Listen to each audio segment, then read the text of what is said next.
El corazón tiene razones que la razón desconoce.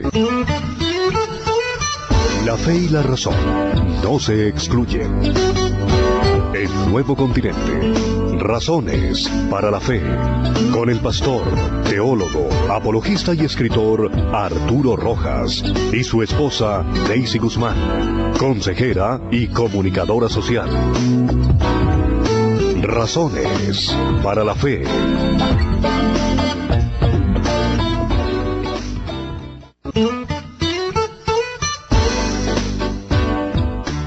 Buenas noches, de nuevo en nuestro programa Razones para la Fe. Estamos aquí pendientes de ustedes, a pesar de que, como ustedes bien lo saben, nuestros oyentes asiduos saben que estamos en este momento en Estados Unidos, pero este es un pregrabado y pues nosotros siempre estaremos frente al cañón. Así que hoy vamos a desarrollar nuestro tema, como muy bien lo anunciamos la vez pasada, que se trata sobre el pecado, un tema pasado de moda.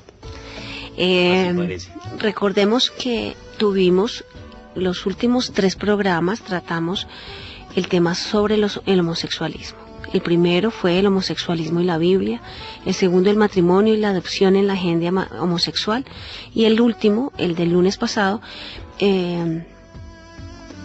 fue ese.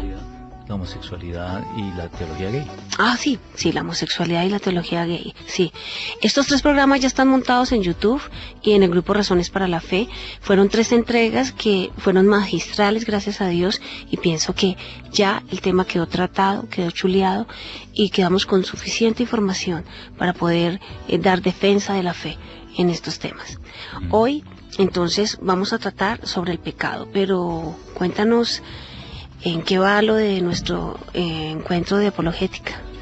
Bueno, hoy estaremos de regreso de nuestro viaje a la 21ª Conferencia Nacional de Apologética en Charlotte, y ya nos meteremos de lleno en la carrera final, en el empuje final que tendremos que darle a nuestro primer Congreso Nacional de Apologética. Defiende tu fe, es el lema de este congreso. Ya he dicho en todos los programas que tendrá lugar el día viernes 31 de octubre, día de la Reforma, día de la Biblia, de 6 a 9 de la noche, y el sábado siguiente, 1 de noviembre, de 9 a 5 de la tarde. La inscripción es módica, es 25.000 por persona, incluye las memorias en DVD, todas las conferencias grabadas allí y las presentaciones en PowerPoint podrán llevárselas todos los asistentes. Los conferencistas es algo que sí no me he detenido mucho en su hoja de vida, ¿no? Sí. Y creo que vale la pena hoy, que las tengo aquí a la mano con precisión, comentarles a nuestros oyentes de quién se trata. Bueno, el conferencista principal es el doctor Antonio Cruz, que viene de España. Él es doctor en Ciencias Biológicas por la Universidad de Barcelona, es catedrático e investigador, es doctor en Ministerio, Homilética y Antiguo Testamento y Nuevo Testamento por la Theological University of America de Cedar Rapids. Es maestro de teología y pastor de diversas iglesias evangélicas de España. El pastor Juan Valdés de Estados Unidos es un pastor norteamericano, pero de ascendencia cubana, de ahí su nombre, muy familiar para nosotros, por cierto, ¿no? Él es maestro, él es capellán, es conferencista de temas de apologética con estudios de posgrado en Trinity Evangelical Divinity School y maestrías de Liberty Baptist Theological Seminary y Logos Graduate School.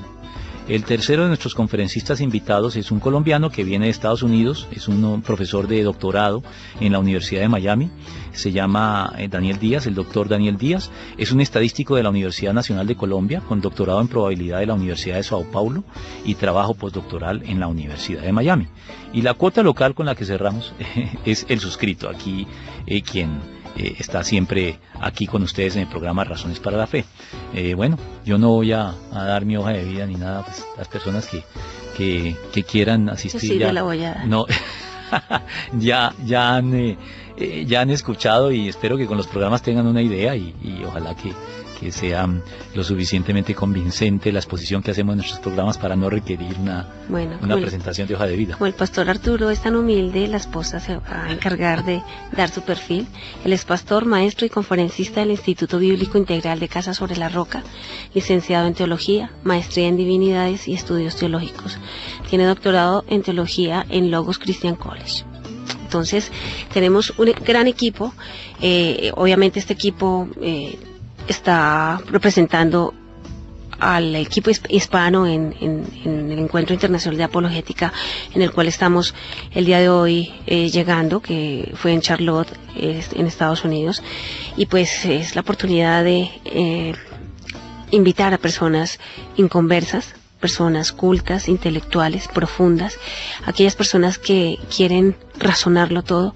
Este es el espacio para invitar a este tipo de personas, para que los podamos como introducir en el mundo del Evangelio. A los jóvenes universitarios se me sí. Hago una invitación especial a los jóvenes universitarios cristianos que tienen tal vez amigos en la universidad que no les atrae el cristianismo porque como están metidos en el ambiente universitario a veces les parece que no está a la altura de sus expectativas el mensaje cristiano. Bueno, es una oportunidad para que invitemos a estos jóvenes universitarios inquisitivos, que les gusta el conocimiento, porque aquí les daremos conocimiento, pero les daremos espiritualidad junto con ese conocimiento, que creo que es un buen gancho para atraerlos. Y fíjate que se me ocurre algo, y esto es para los padres que tienen hijos universitarios que se congregan y que son cristianos, pero muchas veces el ingresar a la universidad hace que nos corran el piso con tantas ideas y pues nuevas doctrinas muy seculares, y nos empezamos como a enfriar estos alumnos universitarios en las cosas de Dios y a dudar. Este es el espacio para este tipo de personas.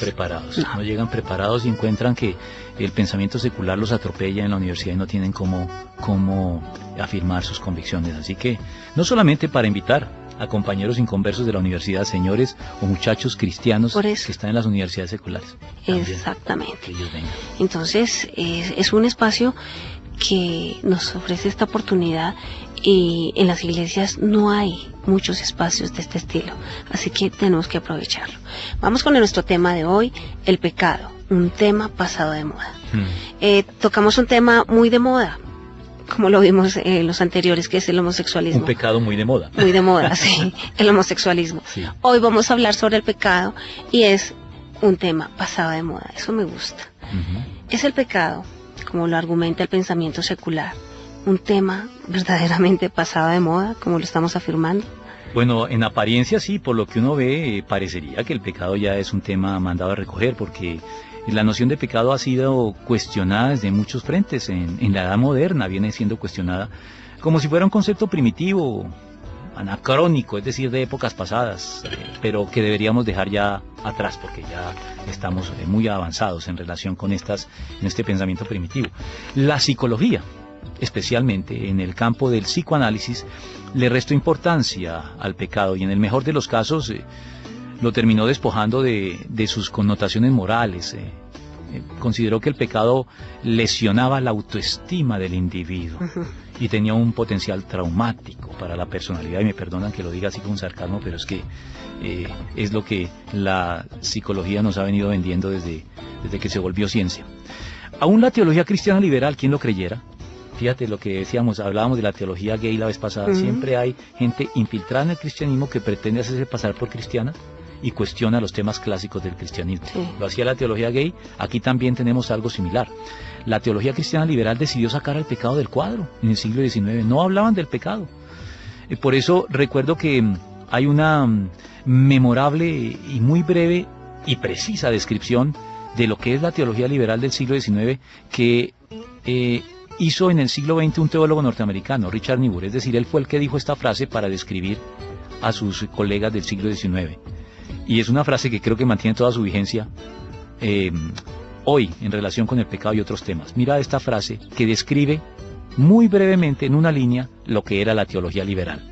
Dice que en esa teología liberal un Dios sin ira lleva a gente sin pecado a un reino sin juicio mediante la obra de un Cristo sin cruz. Ese es el cristianismo de los teólogos liberales y de muchos hoy. Sí. Finalmente el pensamiento secular también le ha puesto su carta de defunción al tema del pecado cuando consagró como uno de nuestros presuntos derechos el llamado derecho al libre desarrollo de la personalidad. Sí. Con ese derecho se les pidió carta de defunción al pecado porque está implícito en este derecho nuestra prerrogativa, nuestra facultad o nuestro derecho de equivocarnos. Es parte irrenunciable del libre desarrollo de la personalidad, el equivocarnos. Y cuando uno dice que equivocarnos es un derecho, el pecado se comienza a volver algo obsoleto.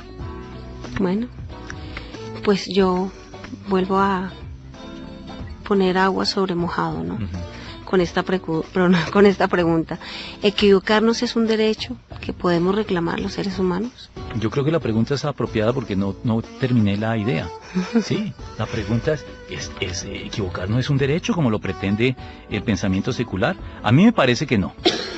A mí me parece que equivocarnos no es un derecho. Es cierto que nos equivocamos y que la condición humana implica equivocarse. Pero el hecho de que nos equivoquemos no significa que todas las cosas que son inevitables en la naturaleza humana entonces se convierten en un derecho. Sí. Es inevitable que, mal que bien, nos equivoquemos en mayor o menor grado. Es parte de nuestra condición humana caída. Pero eso no significa que entonces debemos ahora erigir esa situación lamentable en un derecho.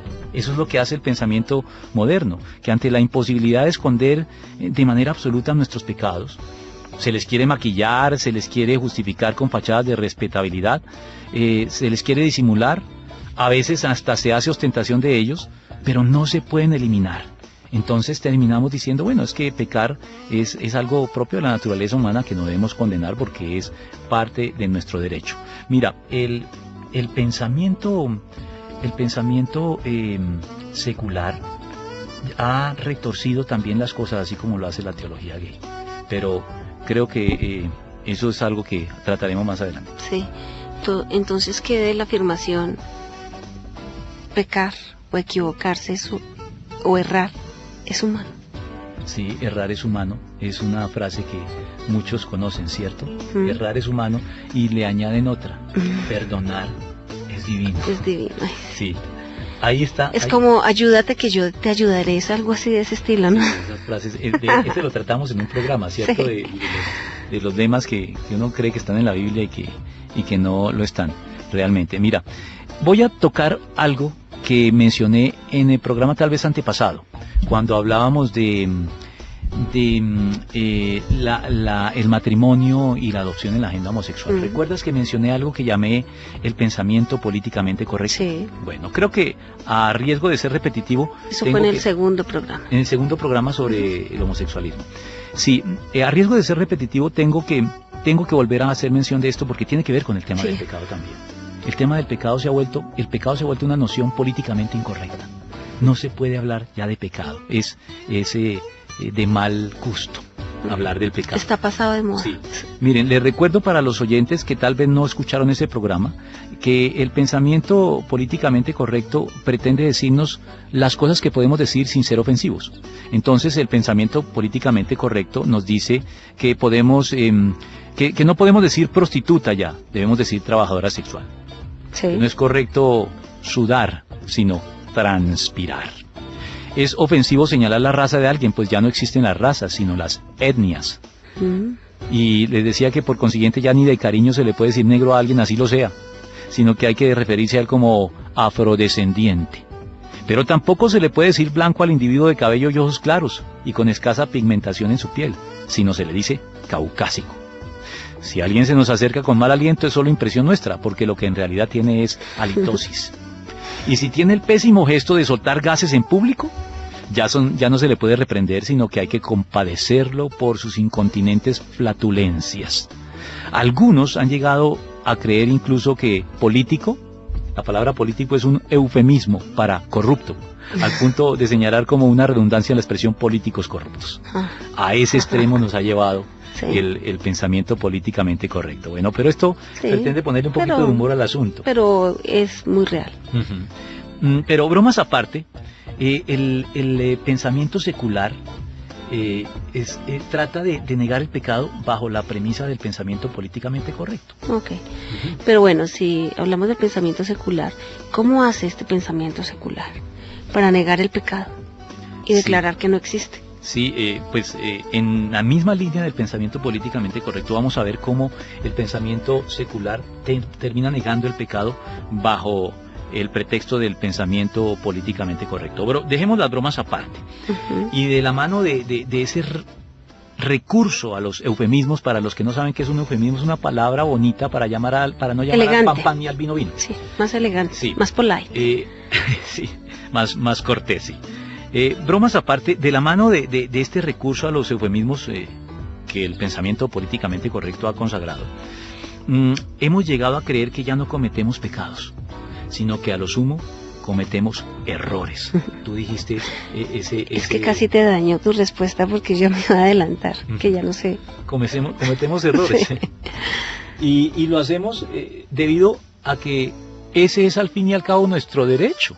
El derecho del ser humano es cometer errores, porque como errar es humano, entonces ese es nuestro derecho.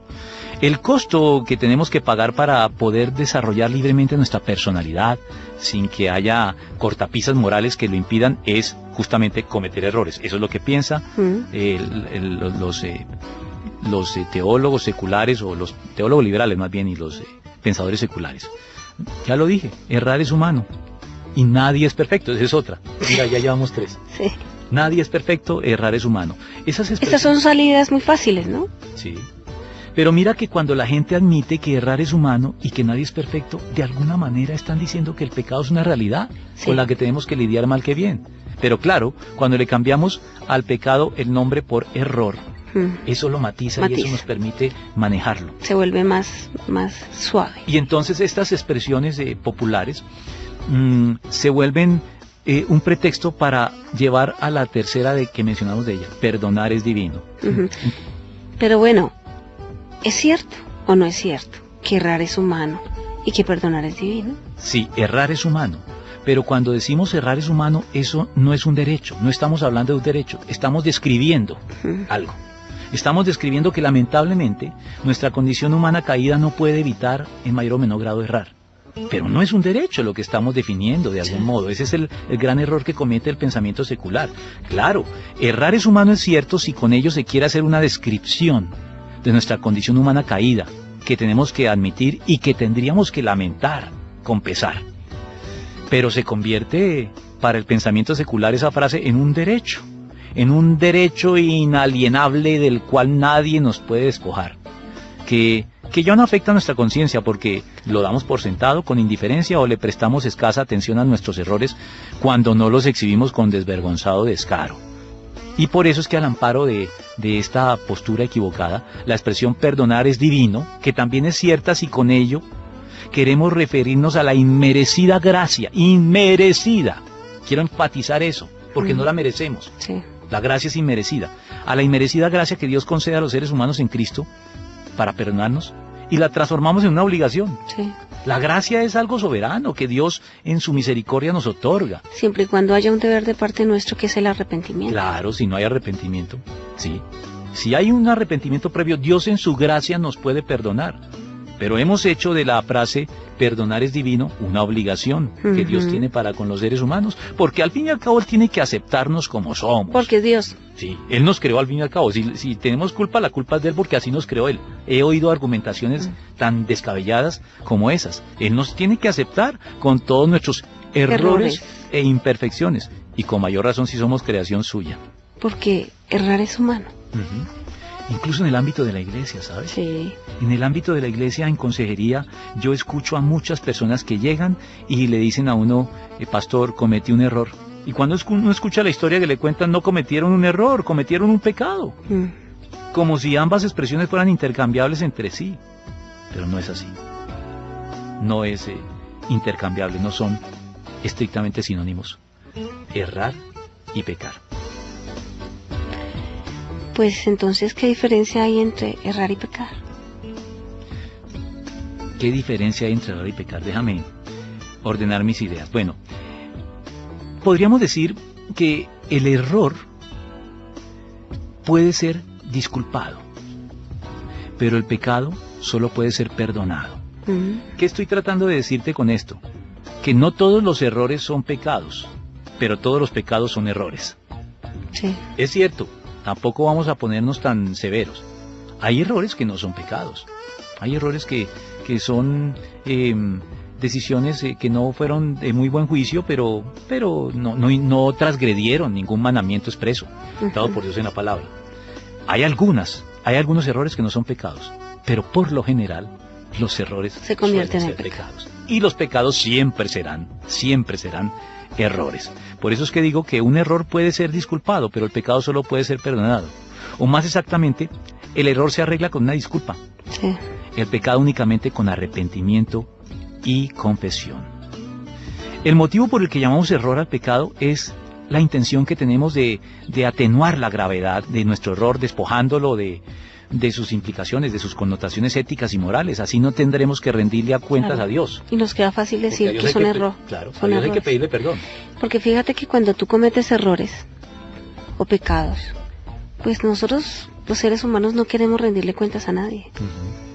Y el error, Cuesta reconocerlo. Sí, Aún claro. los errores nos cuesta reconocerlos. Por eso. ¿Cuánto más el pecado? entonces calcula. Entonces dejémoslo en errores así, no lo hacemos más grave. Dejemos pasar el error. Pero mira que esto que estamos describiendo, que es la tendencia hoy, contrasta con lo que encontramos en la Biblia. Mientras nosotros llamamos error al pecado, para mitigar su gravedad, el rey David llamaba pecado a sus errores, pidiendo perdón a Dios por ellos. Mira, permíteme leerte el Salmo 19, versículo 12, donde David dice: ¿quién está consciente de sus propios errores? Perdóname a aquellos de los que no estoy consciente. Sí. David pedía perdón no solamente por sus pecados, sino por sus errores. Por eso creo que no le faltó razón a George Soros cuando declaró: cuando se comprende que la condición humana es la imperfección, ya no resulta vergonzoso equivocarse, sino persistir en los errores y hacer de la condición humana imperfecta un pretexto para pecar. Sí. Y fíjate porque Dios dice que David era un hombre con un corazón conforme a Dios. Sí. Y muchas veces nuestras actitudes en la vida vamos como por inercia y estamos convencidos de que todo lo que hacemos o decimos es perfecto cuando hablamos de los pecados inconscientes. Y mucha gente no es consciente de que está pecando, de que la está embarrando. No somos conscientes. Eso es la conciencia, la inconsciencia se vuelve conciencia o viceversa. Cuando tú, a fuerza de repetición de una actitud, de un pecado, se vuelve hábito. Y está tan arraigado en la persona ese hábito, ese pecado, que de manera inconsciente actuamos. Sí, fíjate que nosotros a veces le restamos importancia al pecado con todo este tipo de argumentaciones, y aún los cristianos nos dejamos influir un poquito por ese pensamiento secular, y a veces terminamos restándole aún dentro del cristianismo importancia a los pecados. Dios me perdona y no importa que peque, porque al fin y al cabo Dios me vuelve a perdonar, y eso ya comienza a incurrir en una actitud que es pecar con el brazo alzado, dice la Biblia, de manera desafiante. Cuando tú, apoyado en la gracia de Dios, como hay un grupo herético que salió del cristianismo pero que ya no pertenece al, que se llama Creciendo en Gracia, Sí. que dice que como Romanos afirma que donde el pecado abunda, sobreabunda la gracia, entonces debemos pecar para que, abundando el pecado, entonces la gracia de Dios también sobreabunda. Comamos y bebamos. Y la ignorancia, tú hablas de la ignorancia, de los que dicen no sabía, el pretexto que muchos utilizan como equivocada justificación es yo no sabía. Pero en el simple campo del derecho hay una premisa que dice que la ignorancia de la norma no exime de la culpabilidad. Es decir, tú te pasas una señal de pare y el policía te detiene y tú no le vas a poder decir, es que no la vi. Pues puede ser cierto, te va a decir, lo lamento, qué lástima que no la vio, pero la señal estaba allí. Sí, claro. Y usted se la pasó. ¿Es culpable? Claro, es culpable. Tal vez su ignorancia atenúa un poco su culpa, pero no lo exime de ella. Así que decir que no sabíamos no va a poder ser nunca una justificación delante de Dios, de ningún modo. El pecado es pecado. Cuando somos conscientes, se vuelve más grave, pero cuando lo cometemos de manera inconsciente, sigue siendo pecado. En el Antiguo Testamento, dentro de los sacrificios que el pueblo de Israel ofrecía por el pecado, había unos sacrificios que se llamaban específicamente los pecados por ignorancia. Los sacrificios, por ignorancia, que eran para expiar los pecados que se cometían sin haber sido conscientes de ellos, de manera inadvertida. Pero fíjate que aún las personas que son inconversas, que no tienen el Espíritu Santo en su ser, en su vida, poseen la conciencia. que es lo que nos lleva a determinar qué es bueno y qué es malo. Entonces, todo ser humano tiene idea de qué es bueno y qué es malo, que nos hacemos los de la Realmente vista decir, gorda. Yo no sabía, nunca será excusa, porque todo ser humano sabe lo suficiente. Todos, de manera innata, sabemos lo suficiente, como para quedar sin excusa delante de Y pienso que Dios nos juzga de acuerdo a eso suficiente que puede haber en cada uno de los seres humanos.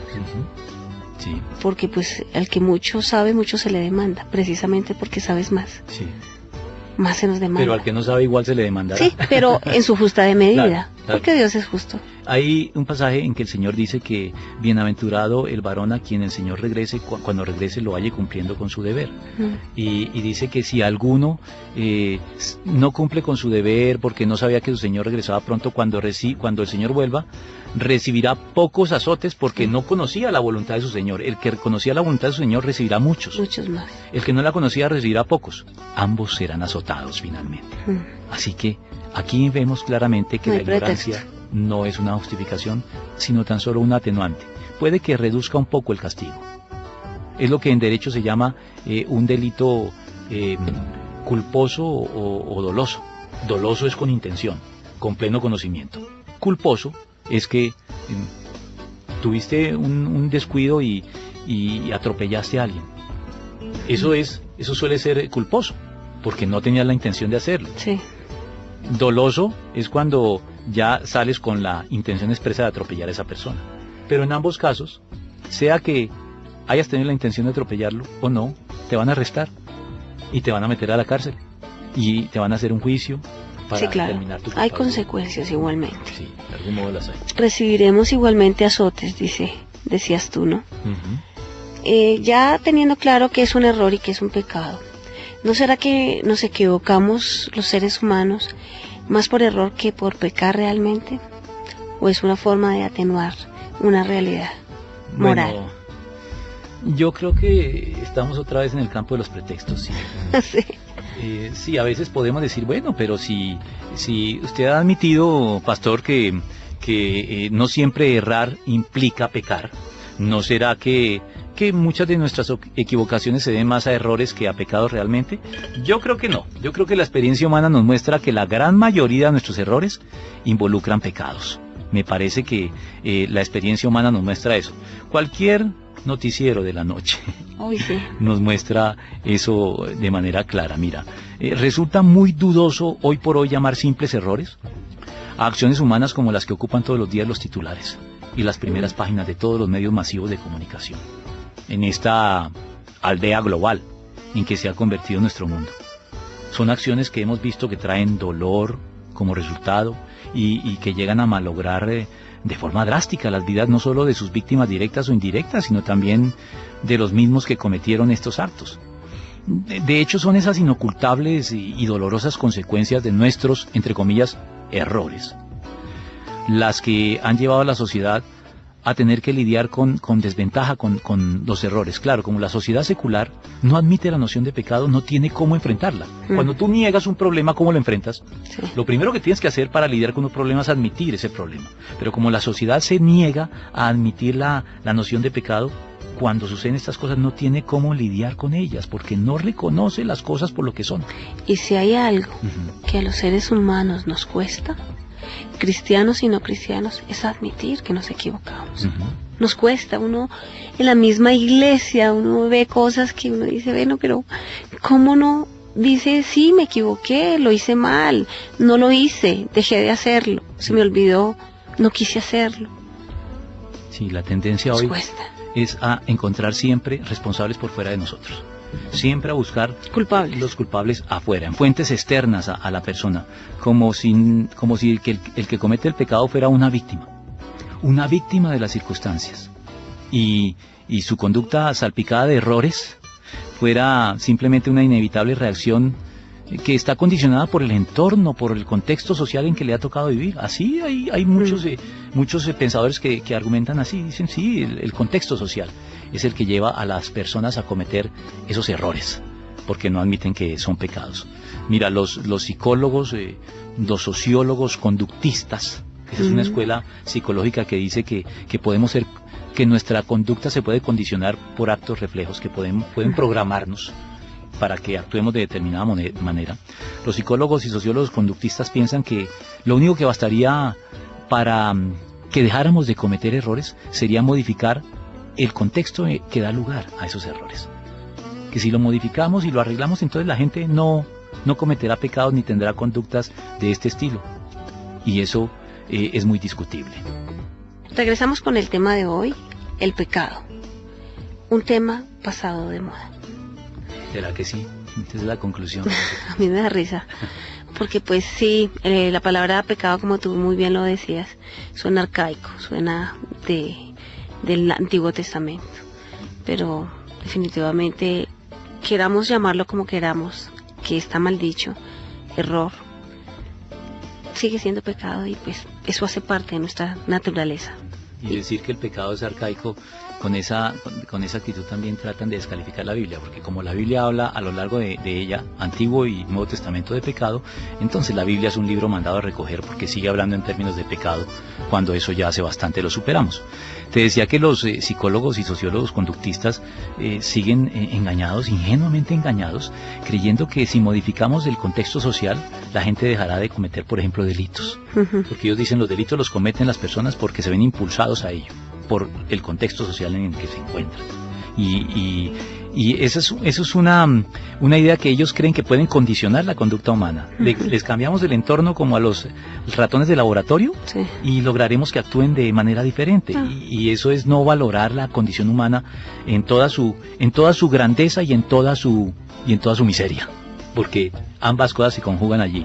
La psicología y las ciencias sociales han contribuido a atenuar de este modo la gravedad de la culpa de los pecadores, que transgreden las leyes humanas y divinas y lastiman a la sociedad de la que forman parte, pero no son culpables, ellos son víctimas.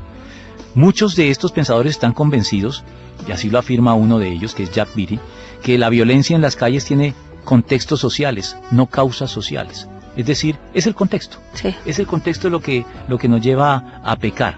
Entonces, ellos argumentan, si el contexto social es el que nos lleva a pecar, es el que condiciona la conducta de los transgresores, de tal modo que pareciera que no les quedara más opción que actuar de la manera en que lo hacen porque no hay otra, entonces cambiamos el contexto y la gente cambiará su conducta. No somos ratas de laboratorio. No. Los seres humanos somos seres complejos, para bien y para mal, y no se puede condicionar de este modo nuestra conducta. Aquí sigue vivo un pensador de la edad moderna que se llamaba Juan Jacobo Rousseau, cuya frase hemos citado aquí en más de una oportunidad. Todos la conocen. El hombre nace puro y la sociedad lo corrompe. Sí. Eso es lo que siguen pensando muchas cosas. Nosotros nacemos puros y es el contexto social, nuestros padres, nuestra sociedad, lo que nos lleva a cometer pecados. Eso es un error. Como Adán y Eva actuaron de esa manera. Bueno, tal vez... Si tú y yo estuviéramos en el mismo lugar, hubiéramos actuado exactamente igual. Sí, y fíjate que ahí es donde cobra gran importancia, invaluable importancia, el sacrificio del Señor Jesús en la cruz.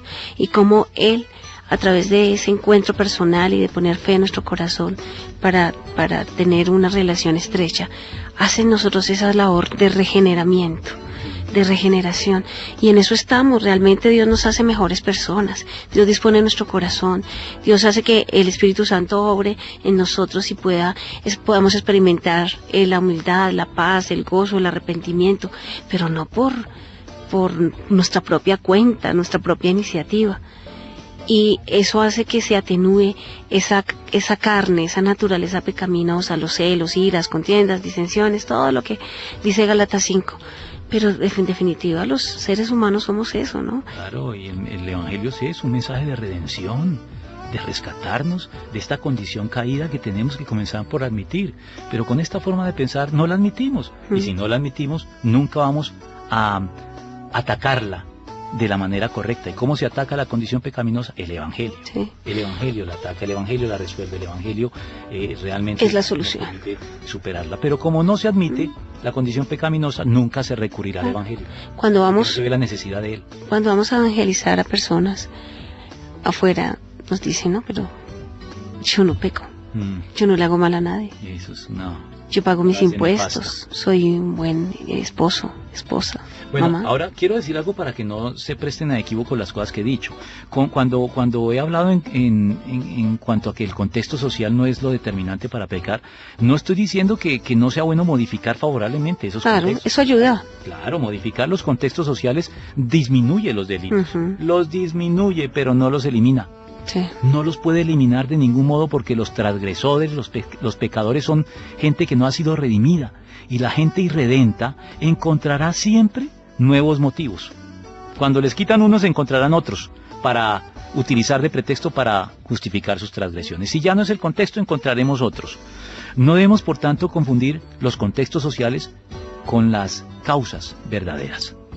La ciencia, la sociología, puede que logre entender los contextos sociales y hasta descubrir cómo modificarlos. Puede que logre hasta identificar los motivos que llevan a la conducta pecaminosa de muchas personas, o errática, porque ellos no admiten que sea pecaminosa, Sí. pero digamos errática. Pero la verdadera causa es algo que se sale del campo de las ciencias sociales. La verdadera causa de esas conductas pecaminosas para la ciencia será un misterio profundo, que escapará a su comprensión y que forma parte de lo que el apóstol Pablo llamó en 2 de Tesalonicenses 2:7, ¿sabes cómo la llamó? El misterio de la maldad. La maldad es un misterio que escapa a las ciencias humanas, debe ser revelada en la Escritura. Y la Biblia penetra en este misterio. La Biblia nos revela que la causa de la maldad humana no está ni en los contextos ni en los motivos, sino en ¿qué? Está en una universal y radical corrupción que padecemos todos los seres humanos. Nuestra naturaleza quedó corrompida en los orígenes, cuando nuestros padres, Adán y Eva, cayeron en pecado. Allí está la causa. Pues- no son ni los contextos ni los motivos individuales de cada persona. No vayamos tan lejos y miremos un niño a su corta edad, 4 años. El pecado está ahí, a plena luz del día. El egoísmo, la maldad, lo fuertes a ratos que son. Sí, tenemos que ser como niños, dice la palabra de Dios. El niño es inocente, el niño Muchas tiene virtudes capacidad ahí. de perdón, el niño es amoroso, el niño no ve maldad. En eso tenemos que, pero si No es vamos a malicioso. mirar, El niño sí. fundamentalmente no es malicioso. pero si vamos a mirar también hay características que evidencian el pecado desde niños. Ujú. El ser humano definitivamente luchamos con Estamos esta. hablando ya del tema de los niños, fíjate. Y Sí. ahí también hay cosas que decir. Sí, mi pregunta es acerca de ellos específicamente y de aquellos que padecen deficiencias mentales. Sí, también sí, hay que incluirlos en ese grupo. Ellos podrían estigmatizárselos o rotularlos también como pecadores. No, yo creo que desde el punto de vista de la Biblia hay que decir esto con cuidado.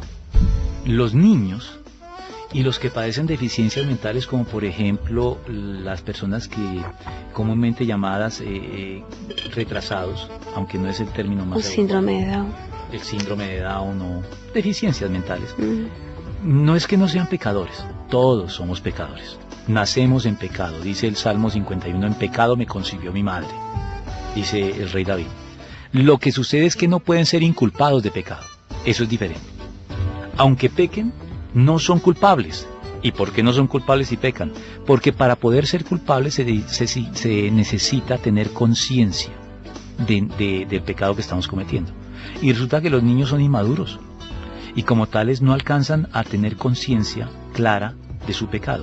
Por eso es que el Señor Jesucristo dijo, dejen que los niños vengan a mí Sí. y no se los impidan, porque de ellos es el reino de los cielos. Ujú. Por eso es que en la tradición cristiana protestante en general, no digo que en todos los casos, porque hay iglesias protestantes que siguen haciéndolo, pero en general la Reforma trajo como modificación el bautismo de infantes, ya no lo practica.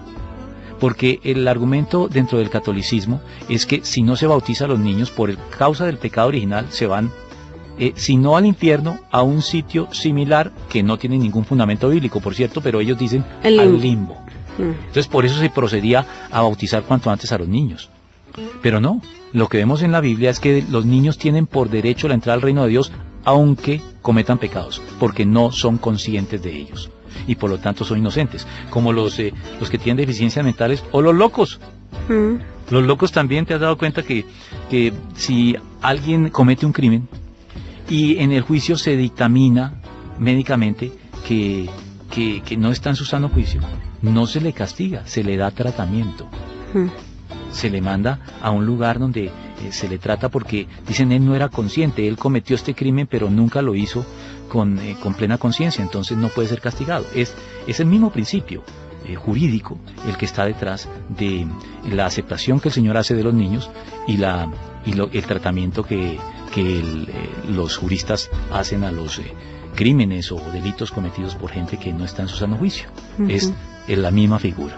Entonces no es tanto que no pequen, todos pecamos, sino que hay algunos que no tienen las facultades necesarias para poder ser inculpados de pecado. Sí. En la medida en que las alcancen, claro que serán inculpados de pecado, eso sí, no hay duda. ¿Es difícil predicar acerca del pecado? Ay, qué difícil. En los tiempos actuales sí, porque como hoy parece que fuera un tema pasado de moda, claro, es difícil. Y yo tengo que reconocer que como pastor a mí me exaspera a veces ese tipo de situaciones en que las personas, como tú lo decías, dicen que no le hacen mal a nadie. Es una de las experiencias más exasperantes, frustrantes, yo del creo. ministerio pastoral. Ahí uno se debe declarar impotente. Yo digo, en esos casos, cuando me encuentro con esas situaciones, digo, Señor, aquí ya me declaro impotente, ya aquí es difícil seguir avanzando. Tratar de llevarles el evangelio a esos, entre comillas, hombres de bien, trabajadores, claro, satisfactoriamente responsables en sus hogares, con sus esposas e hijos, pagan sus impuestos cumplidamente y en sus propias palabras, frase nefasta, no le hacen mal a nadie. Esa es gente que no desentona para mal, pero tampoco se destaca para bien. Son personajes grises, personajes que pueden incluso aceptar de manera entusiasta algunos de los aspectos del evangelio. Por ejemplo, si les hablas de milagros hasta te presten atención, pero cuando se menciona el pecado, ellos se retiran de la conversación, sí. Cambian el tema, algo incómodo, se revuelven en la silla, debido a que supuestamente eso no tiene nada que ver con ellos. Gente imperfecta, por supuesto, pero al final de cuentas gente de bien.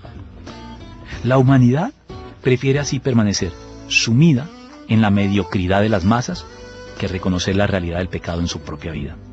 Prefieren moverse con algo de solvencia en la línea de los promedios o de los estándares sociales. Prefieren ser parte de un grupo a los que el gran apologista C.S. Lewis, autor de las Crónicas de Narnia, él se refirió a ese tipo de personas como una mayoritaria, porque son la gran mayoría, infrahumanidad más o menos satisfecha, así los llamó él, infrahumanidad, son menos que hombres, pero están muy satisfechos de su condición. Y él los contrastó con un grupo minoritario, dentro del cual yo me cuento a mucho honor. Y todos los cristianos debemos contarnos dentro de ese grupo minoritario. ¿Cuál es ese grupo? Él lo describe así: el grupo de los grandes pecadores capaces de auténtico arrepentimiento. Amén. Pues son conscientes de su verdadera culpabilidad. Yo pertenezco a este segundo grupo. Sí. A mucho honor. Gracias a pertenecer a este segundo grupo, llegué al Evangelio. Pero todos los que pertenecen al primero no ven la necesidad del Evangelio. Pero fíjate que su pecado. Se ve la labor de Satanás en ese primer grupo. Mantenerlos engañados. Sí.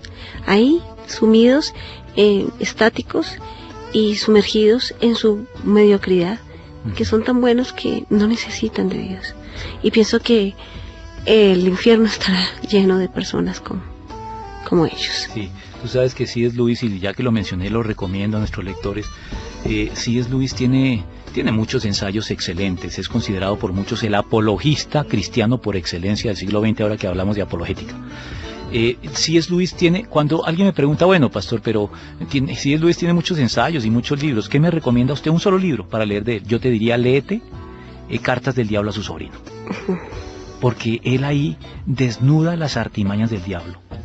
Y como una de las artimañas del diablo es no permitir, al diablo no le gusta que la gente llegue al colmo de su pecado, que se hunda demasiado en el pecado. ¿Por qué?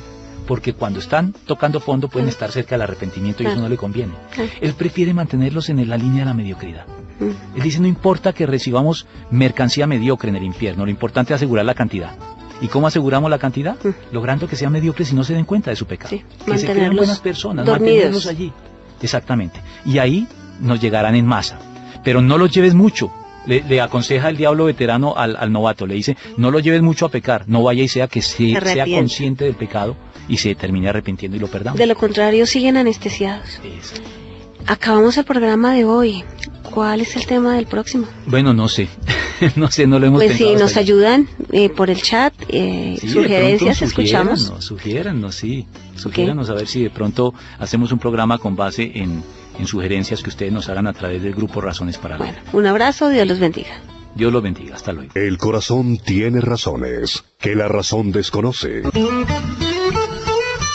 La fe y la razón no se excluyen. El nuevo continente. Razones para la fe. Con el pastor, teólogo, apologista y escritor Arturo Rojas y su esposa Daisy Guzmán, consejera y comunicadora social. Razones para la fe.